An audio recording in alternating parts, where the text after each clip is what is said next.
ChatGPT saved a life. This guy had a dog that got basically misdiagnosed by its vet. It had some tick-borne illness, which is what the vet thought. He got home, the dog kept getting sicker. He goes back to the vet. The vet basically says, I don't know, let's wait and see. Because the vet couldn't figure out what the heck was wrong with the dog and said, wait and see. And so this guy says, no, I'm going to go home, look it up on ChatGPT. So he puts in all of the data from the blood diagnosis and all the symptoms. At the end of it, ChatGPT gave the exact illness. It was the first guess. It had two diagnoses, and the first one was right.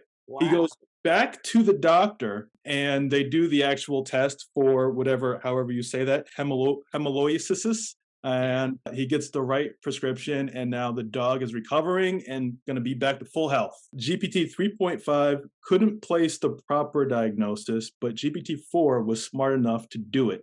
I can't imagine the medical diagnostics will look like in 20 years from now. That's what I'm saying to people. This is like the original iPod of GPT that we're looking at.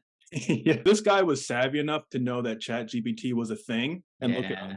But for sure, there's lots of other animals that are unfortunately dying in the same scenario. The scenario of like the vet not being able to figure out what's wrong. Yeah. So at some point in the near future, it's going to be medical malpractice not to use ChatGPT or an AI. Well, this makes me happier about robots taking our jobs if they can save our dogs, you know?